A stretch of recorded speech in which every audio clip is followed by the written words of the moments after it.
Ny fotoana androany moa zany dia niarahantsika nahita teo fa dia fanolorana amin'ny fomba ofisialy ny fitsanganan'ny parti politika RTM aloha ireo Fondation Total de Madagascar dia ny fampisehoana ihany koa ny membre de bureau ao anatiny. Efa mahenika ny Madagasikara satria ireo le nanoana tamin'ny fifidian'ny filoham-pirenena rehetra amin'ny faritra sy ny distrika reny mbola ao tsara daholo. Ireo Fondation Total de Madagascar ny fototr'ijoroanay zany dia tsy miova tamin'le fotoana latsahako filoham-pirenena dia nametraka hoe be dia be ny sehatra rehetra misy eto Madagasikara dia tokony ovana tanteraka. Any amin'ny lafin'ny fiarahamonina rehetra, ny fitondrana, sécurité, ny fampianarana, ny zavatra rehetra zany dia mila ireo fondation. Ary izay no mahatonga azy hoe total. Tokony fantatritsika fa sady nilatsaka filoham-pirenena, nilatsaka fifidian'ny filoham-pirenena tamin'ny association RTM, ireo Fondation Total de Madagascar.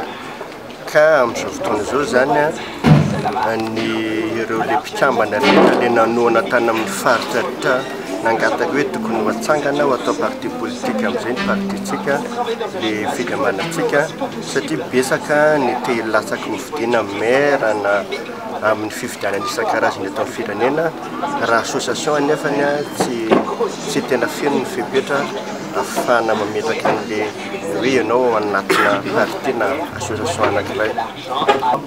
Ny atoko zany dia ilatsaka anolotra candidat ilatsaka amin'ny ben'ny tanàna amin'ny fifidianana manaraka. Mbola eo mpambola volana an'izany angamba ninona fa tsy mbola misy ny atoko politika mahasahany teny amin'izao fotoana izao hoe somarina ny isan'ny candidat fa arakaraky ny zava-misy eo fa hiezaka kosa mba handrakitra faran'izay betsaka indrindra.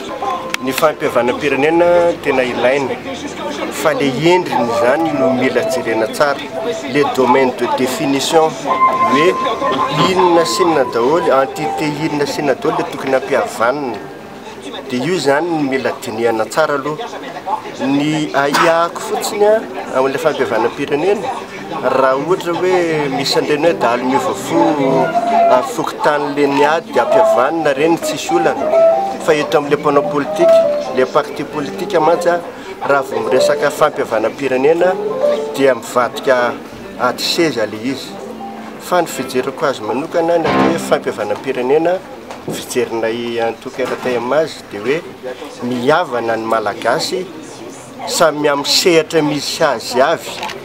Ohatra hoe ny mpanao politika dia mijanona mpanao politika fa ny mpandraharaha mijanona mpandraharaha, ny vahoaka fa ireo no mihavana samy mitazona ny toerana.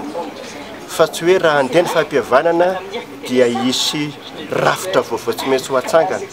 Tsy voatery an'izay zany satria ny zavatra mety hiseho raha vao ny mpanao politika no miresaka fampihavanam-pirenena dia araka ny teniko teo hoe ady seza mety hisy azy ny teny hoe andao anao référendum, andao ianao fifidianana indray mandeha, zay omeo seza dia ataovy gouvernement d'union nationale. Any zany ny aiahako